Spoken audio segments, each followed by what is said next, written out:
Assalamualaikum warahmatullahi wabarakatuh. Assalamualaikum warahmatullahi wabarakatuh.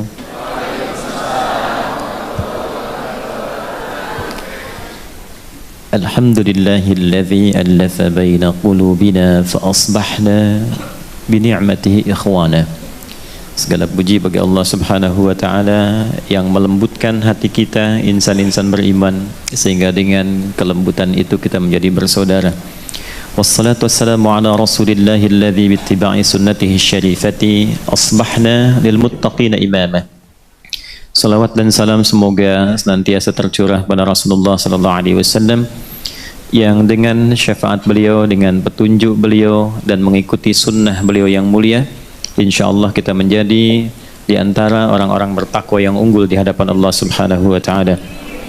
Fa salawatullahi alaihi wa salamuhu tam wa ala alihi wa sahbihi wa dhurriyyatihi wa ummatihi ila yaumil mi'ad alladhi huwa amama wa ba'd.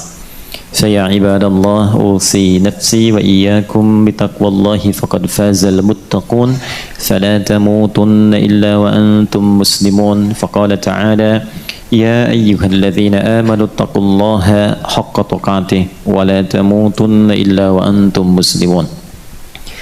Jemaah sekalian, saudara-saudariku, alhamdulillah kita kembali diberikan kesempatan oleh Allah Subhanahu wa taala untuk berkehidupan sampai dengan detik ini. Dan kita bersyukur di antara sekian yang hidup kita masih diberi kekuatan untuk berislam. Dan kita sangat berbahagia di antara sekian orang yang mengatakan berislam kita diberi kemampuan untuk beriman. Di antara ciri iman itu ada implementasinya, ada pembuktiannya. Iman itu adalah keadaan hati. Segala yang sampai ke hati itu butuh pembuktian. Karena itulah ketika ada seseorang mengklaim beriman di era Nabi Sallallahu Alaihi Wasallam, maka turunlah ayat dari Allah Subhanahu Wa Taala untuk memberikan penjelasan standar iman. Itu ada di Al-Quran surah ke-49 di ayat yang ke-14. Qalatil a'rabu amanna qul lam tu'minu walakin qulu aslamna walamma yadkhulil imanu fi qulubikum. Ada segelintir Arab Baduy datang pada Nabi Sallallahu Alaihi Wasallam, kemudian berkata, kami pun telah beriman. Lantas Allah menurunkan ayat dan menegaskan, lam tu'minu, kalian belum beriman yang sejati, tapi katakanlah kalian baru berislam, sementara imannya belum sampai kepada hatinya. Jadi iman itu perkara hati. Untuk itu tidak boleh kita menghukumi segala hal yang terkait di hati dan hanya menghukumi perilaku, sikap zahir. Ya, karena itulah kemudian yang di hati itu butuh pembuktian.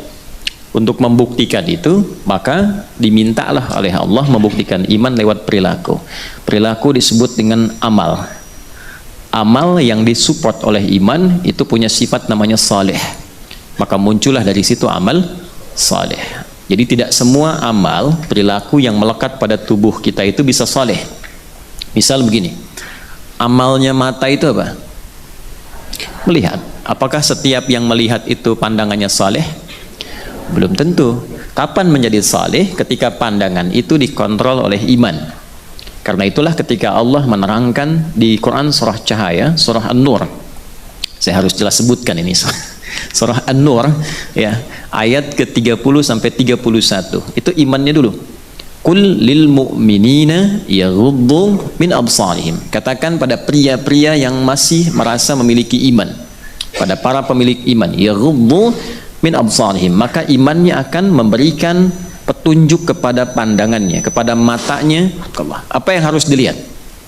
Jika yang dilihat itu tidak sesuai dengan standar iman, maka iman akan membimbing pandangannya untuk dipalingkan. Ghaddul basar. Nah, ghaddul basar itu memandang sesuatu yang kemudian dipalingkan karena tidak sesuai dengan standar imannya. Contoh, perilakunya lisan itu apa?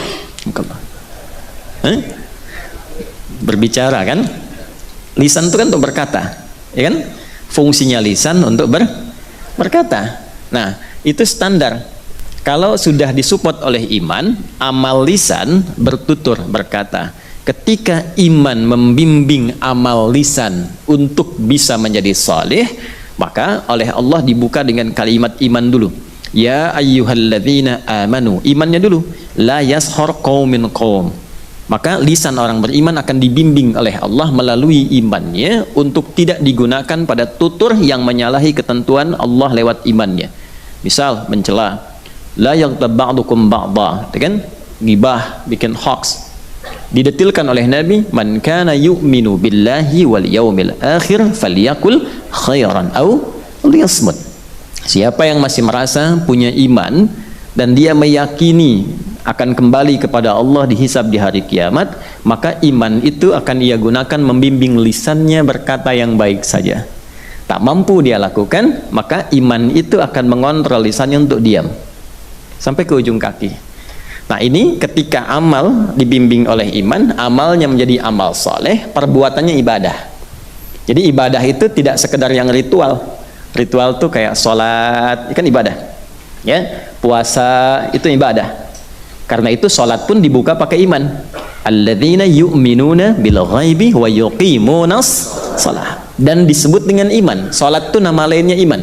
Wa ma kana Allahu liyudhi'a imanakum. Itu di Al-Baqarah ayat 143. Puasa dibuka dengan iman. Ya ayyuhalladzina amanu kutiba alaikumus shiyam kama kutiba 'alal ladzina min qablikum la'allakum tattaqun. Nah, jadi ibadah itu tidak hanya ritual. Semua pekerjaan kita dari ujung kepala sampai ujung kaki itu standar sifatnya itu ibadah. Ya, berzikir. Karena itu ada hadis orang yang berkehidupan di bumi dan dia beriman, itu standar bagian seluruh tulang tubuhnya itu berzikir kepada Allah. Salah satu pengganti amalannya salat duha. Ya, di antara faidah amal duha itu menggantikan bagian zikir-zikir standar yang ada dalam ujung kepala sampai ujung bagian kaki kita. Itu ada nanti keterangan riwayat yang menunjukkan demikian. Ya, untuk itulah kemudian orang yang ibadah disebut abid. Sifat kuatnya abdun. Jamaknya ibadun. Maka kalau sudah bagian kepala sampai ujung kaki itu sudah diniatkan ibadah dan mendekat kepada Allah, turunlah sifat kasih Allah yang membimbing ia dalam berkehidupan di bumi. Sifat Allah tanpa batas yang memberikan kasih sayang dalam kehidupan di muka bumi ini disebut Rahman. Kalau di akhirat disebut Rahim, hanya untuk orang beriman saja. Maka ahli ibadah disebut ibad, mendapatkan anugerah dari sifat Allah Rahman disebut ibadur Rahman. Kalau sudah ibadur Rahman dari ujung kepala sampai ujung kaki, itu perjalanan kehidupannya mulia. Wa ibadur rahmanil ladzina yamshuna 'alal ardi hauna wa idza khatabahumul jahiluna qalu salama. Dan hamba-hamba Allah yang punya sifat Rahman, Allah yang punya sifat Rahman itu nanti cara berpetualang di buminya berbeda karena dibimbing oleh imannya. Jalannya berbeda, kalau diisengin juga responnya berbeda. Itulah ibadah Rahman. Nah, ini tugas kita menjaga dalam berkehidupan sampai meninggal. Tugasnya itu aja, memastikan ujung kepala sampai ujung kaki baik dan bernilai ibadah. Awas, hati-hati, karena tidak semua yang baik itu punya nilai ibadah. Amal itu ada 3. Ya, ada berapa? 3. 1, amalnya netral, tengah-tengah, tidak disifati soleh, tidak disebut salah. Jelas? Belum saya terangkan ya. Nanti kita terangkan. 2, tarik ke kanan jadi soleh, amal soleh. 3, amal salah. Jadi amal saleh, amal salah. Contoh, ini lisan berkata, ya, lisan berkata, cuma berkata begini aja, ya. Anda Tony misal berkata, ya, amal bukan? Amal, lisan sudah beramal, ya kan? Tapi kalau lisannya kemudian berkata, Anda fulan, Toninya tidak saya sebut karena mungkin ada yang namanya Tony gitu ya. Anda fulan pendengki misalnya. Ya, padahal belum tentu punya sifat demikian. Soleh atau salah? Salah. Baik. Yang ketiga, yang selanjutnya, Anda Tony, nah ini baik. Rajin tahajud, semoga dekat dengan Allah. Soleh tidak? soleh. Nah, itulah perbedaan antara amal tengahan ya yang standar, amal yang salah, amal yang soleh. Yang standar ini biasanya aspeknya duniawi, tidak disifati soleh dan salah. Bisa berlaku bagi orang Islam, bagi non-muslim. Jadi kalau ada non-muslim pun berbuat baik, tapi tidak diniatkan karena imannya, maka tidak bisa disebut soleh. Itu nanti amal saja namanya. Contoh, ada saudara-saudari kita yang belum beriman. Saya selalu katakan belum beriman karena berharap suatu saat beriman. Ada saudara-saudari kita yang belum beriman, misal memberikan bantuan untuk perbaikan jalan. Baik tidak? Nah, amal bukan? Nah, amal, tapi dalam pandangan Islam itu belum bisa disebut amal soleh karena dilakukan bukan karena imannya. Jelas? Nggak pakai O. Nah, kasus ini dari mana dalilnya? Kan harus pakai dalil. Kalau kita bicara ibadah itu ada dalil. Kasus ini pernah diantaranya terjadi di era Nabi ketika Sayyidah Aisyah radhiyallahu taala anha berkonsultasi pada Rasulullah sallallahu alaihi wasallam tentang seseorang yang belum beriman, ya kan? Tapi dia punya sifat baik berbagi. Nah, menariknya Nabi kemudian menunggu jawaban dari Allah dan turunlah ayat di Quran surah ke-25 Al-Furqan di ayat ke-23. Wa qadimna ila ma amilu min amalin. Tuh, tidak ada sifat amalnya. Wa qadimna ila ma amilu min amalin, ya, faj'alnahu haba'an manthura. Wa qadimna ila ma amilu min amalin. Jika ada orang belum beriman, dia berbuat baik dalam kehidupan dunia, maka aku segera akan balasannya dengan sifat baiknya di hukum dunia. Jadi kalau dia berbuat baik, maka hukum dunia Allah balas dengan hukum dunia. Dia diapresiasi, dia disanjung, ya, dia mendapatkan perhatian dan sebagainya. Itu hukum dunia. Tapi Allah mesti adil. Tidak boleh perbuatan dengan hukum dunia kemudian dibawa hukumnya ke akhirat. Kan tidak sama. Bapak Ibu sekarang ada di mana? Tanah Kusir. Betul kan? Terus ke tanah suci misalnya, ke Mekah, mau membawa kebiasaan dan hukum tanah Kusir, boleh nggak? Boleh-boleh saja, cuman nanti di sana akan diluruskan.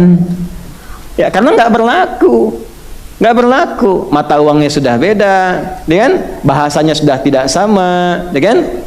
Nah, itu sebabnya yang membuat kita berpikir bahwa di dalam kondisi dunia saja sudah berbeda hukum, beda tempat, beda hukum, maka jangan sampai kita berpikir ketika pulang ke akhirat hukumnya sama dengan dunia, beda. Maka kata Allah, dengan keadilanku orang baik tapi belum beriman, dia baik di dunia, dibalaslah dengan hukum dunia. Tapi ketika ke akhirat, Allah mesti adil. Maka amalnya ini tidak berlaku untuk hukum akhirat seperti debu yang berterbangan. Karena hukum akhirat berlakunya menggunakan ketentuan-ketentuan akhirat. Itulah amal. Kalau didorong pakai iman menjadi apa? Saleh.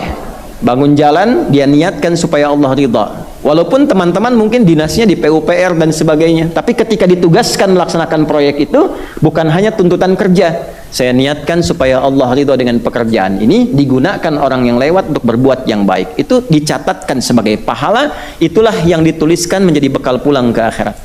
Perbuatan itu amal saleh, sifatnya ibadah, nilainya disebut hasanah, poinnya 10. Dari mana dapat poinnya? Quran surah ke-6 ayat 160. Man jaa bil hasanati falahu asyru amsalih. Siapapun yang berbuat satu kebaikan punya nilai akhirat namanya hasanah, maka dikonversi setiap satu kebaikan itu 10 poin. Ngitungnya begini, bukan 1, 2, 3, bukan begitu. Cara menghitungnya 1 ke 2 500 tahun, 2 ke 3 500 tahun, 3 ke 4 500 tahun. Termasuk teman-teman yang tadi sholat ya, setelah kita masuk waktu subuh, di waktu subuh kita sholat, itu sekali sholat poinnya 10. Kalau sholatnya berjamaah kali 27, kalau ditunaikan di masjid kali lagi 25. Nanti kalikan setiap tingkatan poinnya 500 tahun, 500 tahun, 500 tahun. Nah, itu gambarannya. Karena itulah kita selalu bermohon pada Allah, semoga perbuatan dunia kita semua jadi hasanah, nanti ditampakkan di akhirat hasanah itu sebagai bekal pulang kita. Detailnya disebut dengan ajrun, jamaknya disebut dengan ujurun. Kan? Maka kita berdoa, Rabbana atina fid dunya wa fil akhirati waqina. Nah, itu ada di Al-Baqarah ayat 201. Nah, sekarang pertanyaannya, apakah semua perbuatan baik, amal soleh yang dikerjakan di dunia itu sudah pasti mendapat pahala di akhirat? Nah, nanti kita jawab ya. Nah, kemudian kalaupun itu sudah ada pahalanya, apakah pasti aman? Itu dulu ya. Baik, yang pertama kita jawab dulu dengan cepat, apakah semua yang beramal itu sudah pasti mendapatkan pahala? Jawabannya belum tentu. Karena ada orang sholat pun kalau motif sholatnya salah, harusnya dilakukan karena Allah, dia lakukan karena makhluk. Oke? Sholat karena ingin dilihat orang, bahasa kekiniannya pencitraan misalnya. Infak karena ingin dikenal oleh orang, ya kan? Dan seterusnya. Maka niatnya sudah berbeda. Ingin dilihat orang itu disebut riya. Jelas? Bahasa Arabnya kata kerjanya yura. Kalau jamaknya yuraun. Ingin dilihat Allah, ihsan namanya. Ya, hadis Muslim nomor hadis yang ke-8, an ta'budallaha ta'annaka tarahu fa illam takun tarahu fa innahu yara. Itu sifat ihsan. Dia beribadah ingin dilihat Allah. Walaupun tak mampu melihat Allah, dia merasa diperhatikan oleh Allah. Jadi mencoba menarik perhatian Allah sifatnya ihsan. Orangnya muhsin, jamaknya muhsinin. Orang-orang yang meniatkan kegiatan kehidupannya semua karena Allah, pengen dilihat Allah, itu disebut oleh Al-Quran sebagai calon penghuni taman surga yang sedang berpetualang di bumi. Saya punya ada beberapa rangkaian ayat favorit itu di Quran surah 51 ayat 15 sampai 23. Ya, innal muttaqina fi jannati wa 'uyun akhidhina ma atahum rabbuhum innahum kanu qabla dzalika muhsinin. Ya, sungguh ada sebagian golongan orang takwa itu sedang berpetualang di bumi, nanti saat pulangnya akan masuk ke taman surga, lewat taman surga dengan segala keindahannya. Orang-orang ini punya sifat ihsan saat di dunia. Nanti ada amalannya, kanu qalilan minal laili ma yahja'un. Malamnya itu sedikit tidurnya. Ya, jadi kalau Allah sudah bilang jangan ditambah, jangan dikurang. Kalau kata Allah sedikit tidur, ibu jangan tambah, sedikit-sedikit tidur. Oke. Wabil asharihum yastaghfirun. Tuh kalau pengen jadi insyaallah calon penghuni taman surga yang berpetualang di bumi, nah itu amalan satunya rajin tahajud. Kedua, wabil asharihum yastaghfirun, rajin istighfar menjelang subuh. Latihan. Ya, wa fi amwalihim haqqul lisaili wal mahrum, senang sedekah, berbagi. Ya, wa fil ardi ayatul lil muqinin wa fi anfusikum afala tubsirun. Jadi dan dia memahami dirinya itu ada tanda-tanda penciptaan dari Allah. Maksudnya dipakai bagian kelengkapan dirinya hanya untuk ibadah karena Allah. Dia tahu telinga ini ciptaan Allah, maka dia gunakan telinga untuk mendengar yang disenangi oleh Allah. Dia tahu tangan ini ciptaan Allah, maka dia ingin gunakan tangan pada segala hal yang Allah kehendaki. Jadi kalau sudah seperti itu, pulangnya ke taman surga. Ya, tidak cukup dengan amin, amalkan dulu dia. Nah, ini namanya ihsan, sifatnya orangnya muhsin. Sebaliknya, riya, perbuatannya yura, jamaknya yuraun. Ada orang sholat bukan dengan sifat ihsan, tapi sifat riya. Maka menjadi masalah. Ya, alladzina hum yuraun wa yamna'unal surah Al-Ma'un, fawailul lil musallin, celaka orang sholat itu. Tapi jangan disimpulkan sampai di sini, salah, jangan dipotong ayatnya. Ya, jangan dipotong. Nih, problemnya sekarang banyak yang potong ayat ya sekarang ini. Selain potong video ini potong ayat. Jadi repot nih. Fawailul lil musallin alladzina hum an salatihim sahun. Ada orang lalai, bukannya dapat pahala tapi dapat ancaman celaka. Siapa orang ini? Yang motivasi dan niat sholatnya bukan karena Allah, tapi dia mencari dunia dengan itu. Ini problem. Baik. Kemudian infak juga begitu, Pak, teman-teman, Ibu. Ada yang infak itu resiko besarnya selain gugur amalannya, itu disifati oleh Allah bahasanya begini kalau bahasa kitanya, kayak orang yang belum beriman aja. Atau lebih agak tegasnya lagi kayak orang kafir aja gitu. Ya. Itu ada di Al-Baqarah ayat 264. Ya ayyuhalladzina amanu la tubtilu sadaqatikum bil manni wal adza kalladzi yunfiqu malahu ria'an nas. Lihat itu. Wala yu'minu billahi wal yaumil akhir. Famathaluhu kamathali safwanin 'alaihi turabun fa'asabahu wabilun fatarakahu solda la yaqdiruna ala syai'im mimma kasabu. Kemudian wallahu la yahdil qaumal, mana ayatnya nih? Ini wajahnya wajah ikhlas kebanyakan ini ya. Baru nyampe surat Al-Ikhlas gitu. Baik. Hei orang beriman, jangan kau batalkan, gugurkan amal kebaikan infakmu yang telah engkau tenun itu karena ria, dengan perbuatan merusak. Ya, dengan perbuatan merusak. Manni wal adza, ya. Mengganggu amalan dengan satu perbuatan yang nggak disadari, kelihatan kayak bagus padahal itu menghancurkan amal. Contoh misalnya, ini kalau lewat kotak infak, ya misal gitu ya, terus antum pengen pakai dolar langsung $1.000 misalnya, tapi begini dulu, nah, atau pengen bantu renov masjid tapi pengen diumumin dari Sabang sampai Merauke misalnya, nah itu langsung gugur amalnya. Ya, seperti halnya ada orang yang nyimpan tanahnya seperti pasir yang licin, di batu yang licin, lalu tertimpa air seketika dan hilang semua. Allah tidak akan beri petunjuk pada orang-orang yang ingkar, orang-orang yang kufur, kata Allah. Nah itu disebut dengan kufur dengan nikmat. Itu masalah. Jadi ada orang yang ketika beramal, amalnya tidak dinilai oleh Allah. Tapi yang bahaya itu ini, yang kedua. Ada orang beramal, dituliskan pahalanya oleh malaikat, tapi ternyata hilang pahalanya saat di akhirat. Siapakah golongan itu? Nah, inilah yang akan kita bahas di pertemuan kita di pagi hari ini. Karena memang penyakit sosial yang banyak terjadi sekarang ini terkait dengan pembahasan kita saat ini dan bagaimana solusinya dari Nabi Sallallahu Alaihi Wasallam. Jadi panjang tadi saya awal muqaddimah, intinya ini yang kita bahas ya. Kita antarkan ke sini.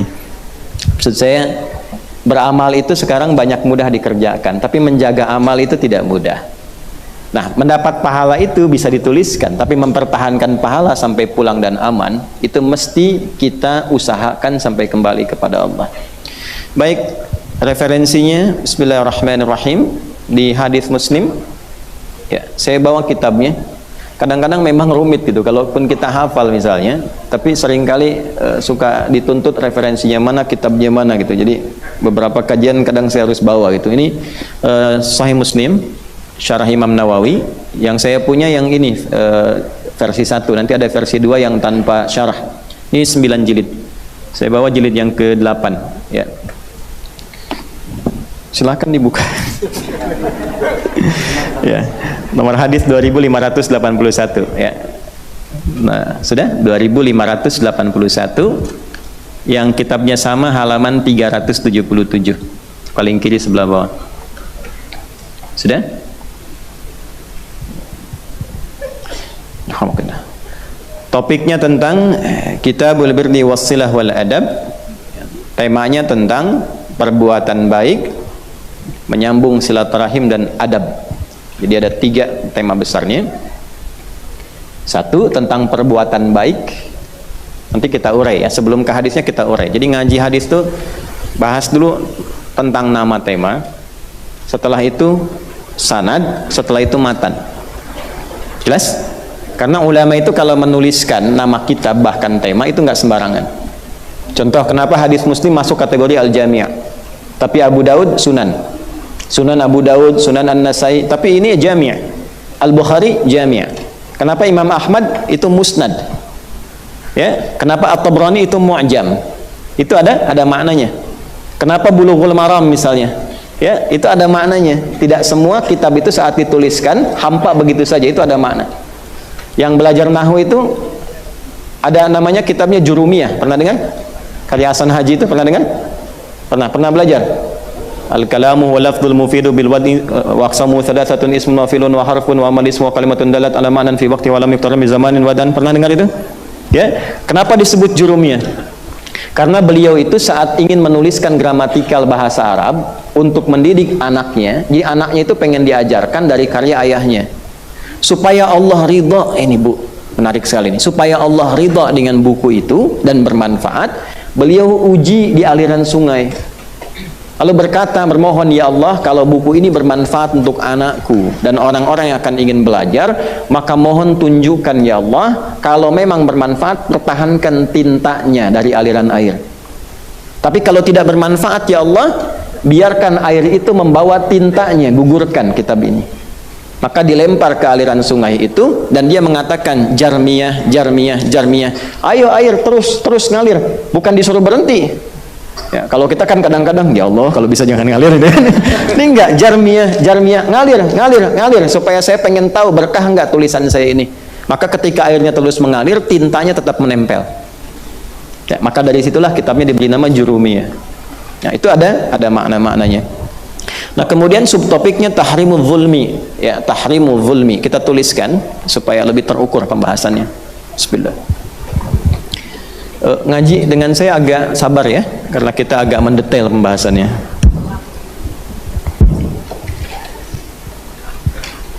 Tolong diamati dari awal sampai akhir, karena kalau dipotong salah pemahaman nanti. Kita sudah.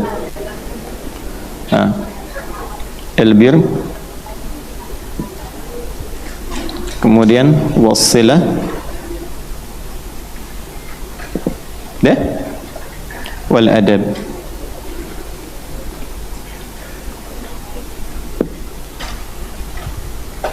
Subtopiknya bab tahrim zulmi. Ini kajian spesial ya, kita simpan dulu an-nazi'atnya. Bapak di sana nggak usah miring-miring, tawakal aja, nanti saya bacakan. Ya. Setakut nanti pulang begini semua dah. Ya, nomor hadisnya, sumbernya Sahih Muslim, syarahnya Al-Imam An-Nawawi,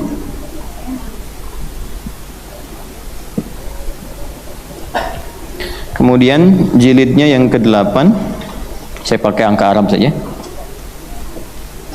Nomor hadisnya 2581, halamannya 377. Ya. Dah? Baik. Yuk kita lihat sebentar ya sebelum dibacakan hadisnya. Bismillahirrahmanirrahim. Kitab Al-Bir. Di topik-topik kitab jami itu dibukanya dengan kitab. Kalau kita memahami dari kamus standar, maka diartikan dengan buku. Kitab itu apa? Buku. Asalnya kitab itu sesuatu yang tersusun dengan rapi, dari awal sampai akhirnya, rapi, runtut, sempurna pembahasannya, disebut dengan kitab. Al-Quran nama lainnya disebut dengan kitab karena Al-Quran itu runtut, rapi, sempurna, isinya dari awal sampai akhir tidak ada aibnya.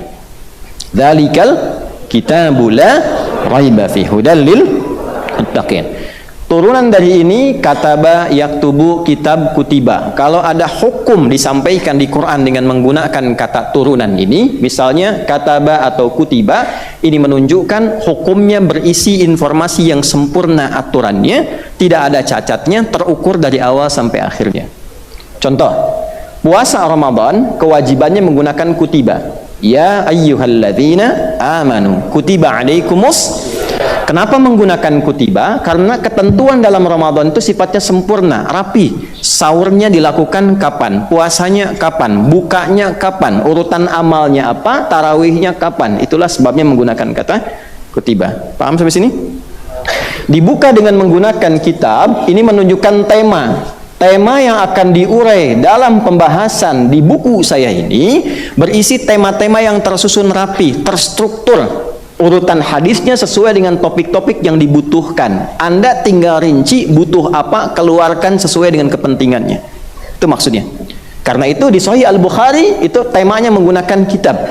Contoh, itu 97 tema. Tema pertamanya kitab Bad'ul Wahyi, keduanya kitabul iman, tiganya kitabul ilmi.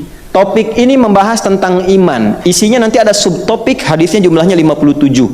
Anda perlu apa di situ? Misal standar iman Anda itu sedang naik turun. Kalau sedang naik semangat, kalau turun terus bermasalah, malas-malas ibadahnya. Maka keluarkan di topik itu, cari topiknya untuk menguatkan iman, keluarkan ayatnya, keluarkan hadisnya, tunggangi itu sampai kita berubah kembali menjadi naik. Itu maksudnya.